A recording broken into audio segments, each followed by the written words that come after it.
Assalamualaikum warahmatullahi wabarakatuh. Syukur alhamdulillah pagi ini kita telah diberikan kesehatan dan kesempatan untuk beraktivitas kembali. Apa kabar anak-anak ibu sekalian? Mungkin di dalam keadaan COVID ini kita bisa belajar dengan jarak jauh, itu kita sudah bersyukur ya. Nah, ibu mengajar di kelas 1 ini, kalian tentunya belum kenal siapa nama ibu. Ibu ingin memperkenalkan diri. Nama ibu Azmah, tinggal di Payabujuk Selma, status sudah berkeluarga, kemudian mengajar di MTS Mim Langsa pelajaran SKI dari kelas 1 sampai kelas 3. Baiklah anak-anak, ibu akan mulai dengan pelajaran kita. Materi yang akan ibu bahas pada hari ini adalah kearifan Nabi Muhammad SAW wujudkan kedamaian. Sebelum kita belajar materi ini, ibu ingin menjelaskan dulu apa itu SKI. Karena ada ibu mendengar waktu ibu memberikan tugas catatan minggu lalu, kalian bertanya, belum paham apa itu SKI. Ibu mengerti karena anak-anak ibu sekalian itu tidak semuanya sekolah dari MIN, ya, ada yang sekolahnya di sekolah dasar, jadi tidak paham apa itu SKI. Baiklah, ibu akan menjelaskan apa itu SKI. SKI adalah sejarah kebudayaan Islam. Dia terbagi dari 3 kata. Ada kata sejarah, ada kata kebudayaan, ada kata Islam. Sejarah adalah peristiwa masa lampau yang kita ceritakan kembali. Apa itu peristiwa masa lampau? Contohnya, kita contohkan dengan pelajaran kita ini nak ya. Contoh Nabi Muhammad SAW. Nabi Muhammad SAW itu telah wafat. Semasa hidupnya Nabi Muhammad SAW mengabdi dirinya untuk menegakkan agama Islam. Nah, kemudian setelah wafat kita ceritakan kembali. Nah, itu yang dinamakan dengan sejarah. Itu contoh. Nah ya. Kemudian apa itu kebudayaan? Kebudayaan adalah hasil daya cipta manusia. Yang mana contohnya? Contohnya yaitu yang dibuat oleh manusia. Seperti dalam acara perkawinan, sunatan, itu ada, kamu sering melihat pesiju. Nah, pesiju itu termasuk kepada kebudayaan. Nah, bagaimana pesiju itu dilakukan terjadi? Itu adalah hasil ciptaan manusia. Tidak ada di dalam Al-Quran dan hadis. Nah, yang tadi sejarah itu Nabi Muhammad menegakkan agama Islam ada di dalam Al-Quran, ya. Nah, kemudian masuk kepada Islam. Apa itu Islam? Islam adalah wahyu yang diturunkan kepada Nabi Muhammad melalui perantara malaikat Jibril dan disampaikan kepada umatnya. Yang mana contohnya nak? Contohnya yaitu seperti yang kita amalkan sekarang, Al-Quran, ya. Nah, ibu sekalian sudah paham itu apa itu SKI? Nah, itulah penjelasan tentang SKI. Baiklah anak-anak ibu sekalian, kita masuk kepada materinya yaitu kearifan Nabi Muhammad SAW wujudkan kedamaian. Nah, di dalam materi ini ada 4 poin yang ingin ibu jelaskan. Yang pertama di sini kepercayaan masyarakat Islam, kepercayaan masyarakat sebelum Islam, ya. Kepercayaan masyarakat sebelum Islam, masyarakat Mekah pada awalnya menganut agama tauhid, ya, yang dibawakan oleh Nabi Ibrahim. Setelah wafatnya Nabi Ibrahim, kemudian digantikan oleh anaknya Nabi Ismail alaihissalam, ya. Yang mana itu contohnya? Sekarang kita amalkan sampai sekarang di dalam rukun Islam, yaitu rukun haji, ya. Kemudian setelah wafatnya Nabi Ismail, keadaan masyarakat Mekah kembali ke masa jahiliyah. Nah, bagaimana prosesnya? Nah, di sini dikatakan proses pemindahan dari Islam ke jahiliyah, ada salah satu Amir bin Lubai, ya, seorang pembesar suku Khuza'ah. Ya, Amir bin Lubai ini pergi ke Syam. Sesampainya di Syam, dia melihat masyarakat Syam atau Syria menyembah patung-patung. Nah, dia tertarik. Kemudian dia membawa pulang satu patung untuk dipelajarinya. Nah, sesampai di kota Mekah, ditaruh patung tersebut di Ka'bah, ya. Kemudian patung itu bernama Hubal yang diletakkan di Ka'bah. Nah, Hubal itu menjadi pemimpin bagi patung-patung yang lain yang bernama Lata, Uzza, dan Manna. Nah, proses kejadian tersebut sehingga masyarakat Mekah mempercayainya bahwa menyembah patung itu lebih baik. Maka dari situlah masyarakat Mekah banyak yang menyembah berhala. Ya. Baiklah anak-anak, tadi sampai Ibu jelaskan bagaimana proses masuknya, bagaimana proses orang Mekah itu menjadi jahiliyah ya. Nah, dengan banyaknya orang Mekah menyembah berhala, maka masa itu disebut zaman jahiliyah. Anak-anak Ibu sekalian, apa yang dimaksud dengan jahiliyah? Jahiliyah itu mereka bukan bodoh dengan ilmu pengetahuan, tetapi mereka bodoh dengan keimanan kepada Allah Subhanahu wa taala yang diajarkan oleh Nabi Ibrahim pada saat itu. Ya. Nah, itu yang disebut dengan jahiliyah. Sekarang kita masuk kepada poin kedua. Kondisi sosial masyarakat Mekah sebelum Islam, ya. Karena kehidupan di zaman jahiliyah, maka banyak terjadi hal-hal yang tidak baik pada saat itu di kota Mekah. Apa hal-hal yang tidak baik itu? Contohnya merampok, berzina, mabuk-mabukan, ya. Yang paling dahsyat lagi, membunuh anak perempuan hidup-hidup. Kemudian adanya perbudakan. Nah, itu kondisi sosial masyarakat Mekah, ya. Kemudian yang ketiga, kondisi ekonomi masyarakat Mekah sebelum Islam. Kondisi masyarakat Mekah sebelum Islam, mereka bermata pencaharian, berdagang, pertanian, dan peternakan, ya. Itu sesuai dengan firman Allah, Quran surat Al-Quraisy ayat 1 sampai 4. Di dalam Al-Quran itu dijelaskan bahwa orang-orang Quraisy berpergian baik dari musim panas maupun musim dingin, suka berpergian. Jadi mereka sering berdagang, bertani, dan peternakan, ya.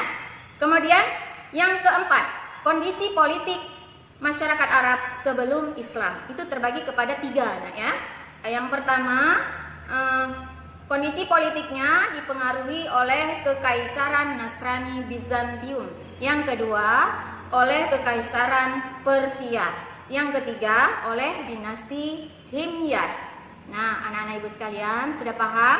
Baiklah, kalau belum paham, kita putarkan videonya ya, Nak.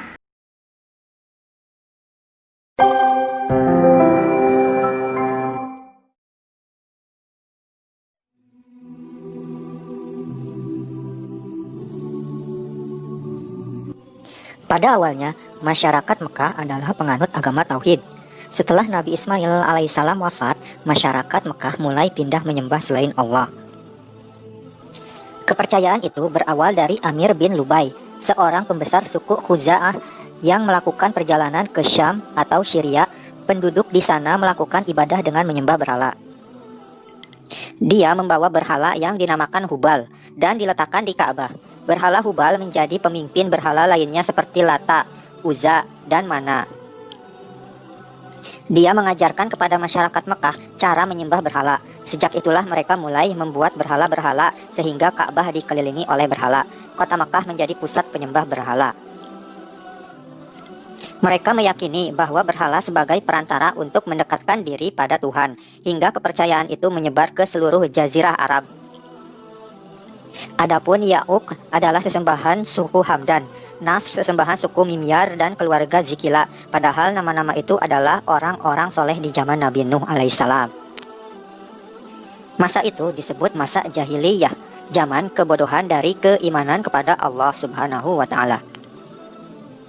Di samping kepercayaan menyembah berhala, sebagian masyarakat Arab ada yang menyembah dan menuhankan malaikat, menyembah jin, ruh, atau hantu.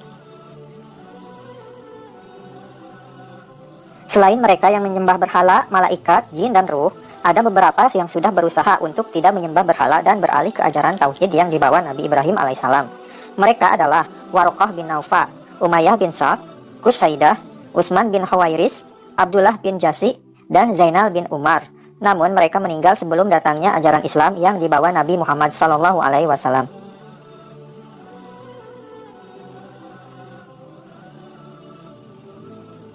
Kondisi sosial masyarakat Mekah pada zaman ini selalu melakukan kebiasaan-kebiasaan buruk seperti minum khamar atau arak, sampai mabuk, berzina, berjudi, merampok, dan sebagainya. Mereka menempatkan perempuan pada kedudukan yang sangat rendah, sehingga apabila mereka melahirkan anak perempuan, merasa malu dan terhina sampai mengubur anaknya hidup-hidup. Karena meyakini bahwa anak perempuan akan membawa kemiskinan dan kesengsaraan. Sumber kehidupan bagi bangsa Arab Baduy adalah beternak. Mereka pindah-pindah mengiring ternaknya ke daerah yang sedang musim hujan atau ke padang rumput.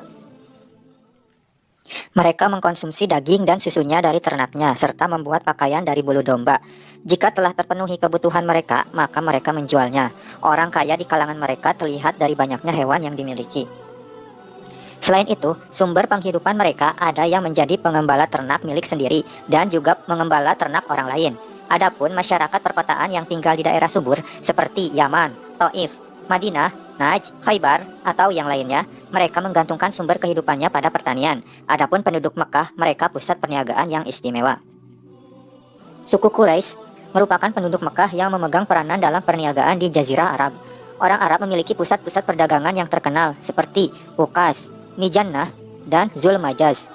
Fungsi pusat perdagangan bukan hanya sebagai tempat transaksi perdagangan, tetapi juga menjadi pusat pertemuan para sastrawan, penyair, dan orator. Mereka saling menguji kemampuan. Hal ini menggambarkan bahwa konsep pasar tidak sekedar sebagai pusat perdagangan, tetapi juga menjadi pusat peradaban, kekayaan bahasa, dan transaksi-transaksi global. Dalam bidang ekonomi, riba sudah menjadi tradisi dan lazim dipraktikkan di Jazirah Arab. Bahkan Mekah sebagai pusat sudah terpengaruh sistem riba. Transportasi utama saat itu adalah unta, yang dianggap sebagai perahu padang pasir.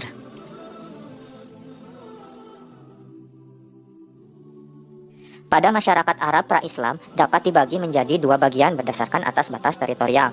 Penduduk kota Al-Hadroh yang tinggal di kota perniagaan Jazirah Arabia seperti Makkah dan Madinah, dan penduduk pedalaman yang mengembara dari satu tempat ke tempat yang lain. Sebelum datangnya Islam yang diajarkan oleh Nabi Shallallahu Alaihi Wasallam, ada tiga kekuatan politik besar yang mempengaruhi politik Arab, yaitu Kekaisaran Nasrani Bizantium, Kekaisaran Persia yang memeluk agama Zoroaster, serta dinasti Himyar yang berkuasa di Arab bagian selatan.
Sudah melihat videonya. Ibu di sini ingin memberi tugas setelah kamu melihat video tentang bagaimana video tentang kondisi masyarakat Arab sebelum Islam, ya. Tugas yang pertama, di sini ada soal, nak, ya. Ada 3 soal yang ingin ibu berikan setelah kamu melihat videonya. Yang pertama, ya, apakah kita telah memahami tentang kondisi masyarakat Mekah sebelum Islam? Tuliskan. Nomor 2, apakah pengaruh dan manfaat bagi kita dalam mempelajari tema ini? Tulis sesuai pendapatmu. Nomor 3, tuliskan Quran Surat Al-Quraisy ayat 1-4 beserta artinya. Demikian soal yang ingin diberikan. Nah, hasil jawaban kamu itu kamu kirim ke WA ibu beserta dengan foto didampingi oleh orang tua kamu dan foto lembaran jawabannya, ya, nak, ya. Demikian uraian singkat tentang kearifan Nabi Muhammad SAW wujudkan kedamaian. Mudah-mudahan apa yang ibu uraikan bermanfaat bagi kamu. Kemudian ibu ucapkan wabillahi taufiq wa hidayah. Wassalamualaikum warahmatullahi wabarakatuh.